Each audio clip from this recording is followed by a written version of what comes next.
Bonjour et bienvenue dans ce nouvel épisode. Aujourd'hui, on va continuer notre exploration des yamas et des niyamas. Je viens de me rendre compte que depuis le début de ces quelques podcasts, je dis qu'il y a 4 yamas et 4 niyamas, mais c'est complètement faux, il y en a 5 de chaque. Je ne sais pas d'où m'est venu ce 4. Je commençais à me dire, mais en fait, j'ai l'impression que... quand j'ai vu qu'aujourd'hui on était à Brahmacharya, le quatrième, je me suis dit, mais il y en a encore un autre. Et oui, c'est juste que je raconte n'importe quoi. Voilà, donc 5 yamas et niyamas. Les yamas, pour rappel très rapide, ce sont donc ces principes de la philosophie du yoga pour une expérience plus paisible de la vie, plus sereine. Et on va voir donc comment on peut les utiliser, comment on peut l'utiliser dans ces principes millénaires dans notre vie d'aujourd'hui. Donc aujourd'hui, on est donc sur le quatrième qui est Brahmacharya. Et Brahmacharya, c'est assez amusant en fait. C'est toujours assez amusant d'arriver à celui-ci euh,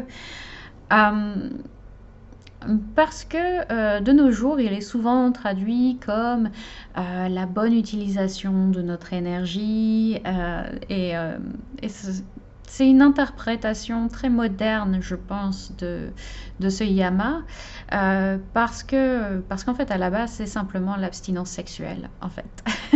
C'est l'abstinence sexuelle et forcément, ça nous plaît pas trop à nous maintenant. On se dit, oui, non, ce sera difficile à vendre.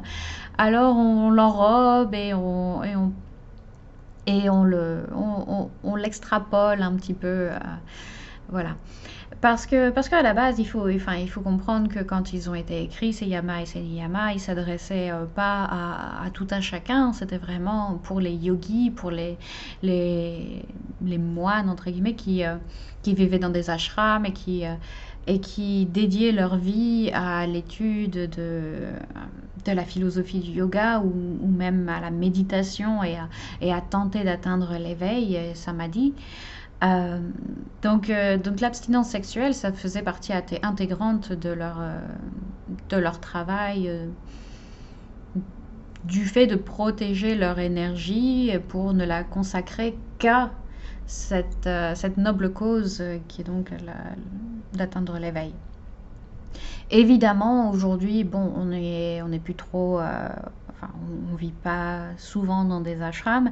On est des gens de la vie normale et donc comment est-ce qu'on peut interpréter ce yama et comment on peut l'appliquer à notre vie et, euh, et voir ce que ça peut nous apporter à nous sans devoir nécessairement faire vœu d'abstinence. Euh, et donc, on en revient à cette idée de bien utiliser notre énergie. Et ça peut être donc notre énergie sexuelle, ça peut être aussi notre énergie tout court finalement.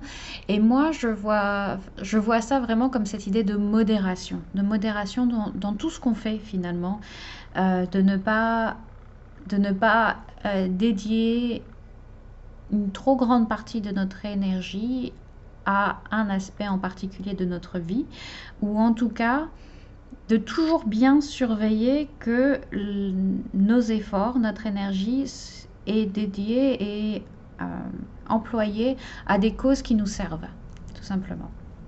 Et pas vraiment à des, pas vraiment à des causes qui nous servent, mais des causes qui servent à notre bien-être.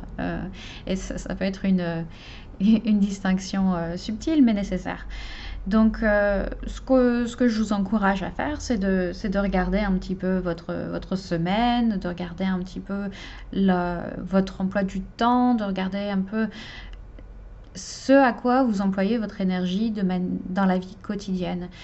Et de voir s'il y a un peu de modération dans certains aspects qui pourraient vous servir. Donc, par exemple, dans le cas de Brahmacharya, ça va être aussi peut-être de regarder au niveau de nos addictions, de nos addictions, ça, je pense au jeu, mais plus aussi à la bouffe, de nos addictions à nos appareils comme les téléphones. Est-ce que notre énergie est vraiment dirigée vers des choses qui nous servent à long terme, qui servent à notre bien-être et qui nous nourrissent et qui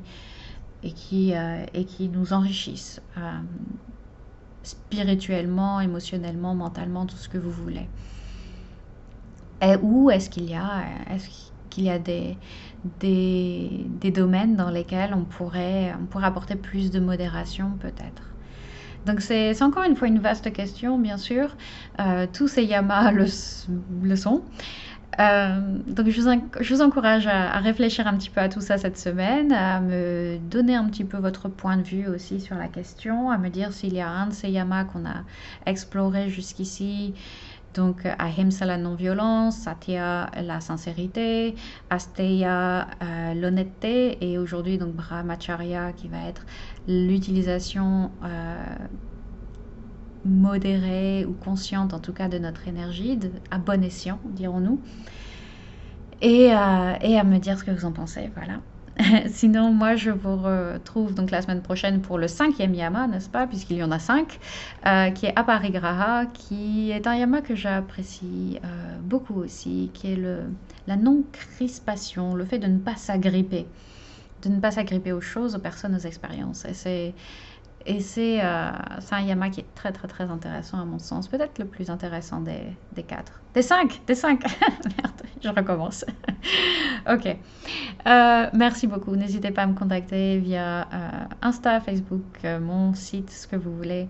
Et je vous retrouve la semaine prochaine. Merci, à bientôt.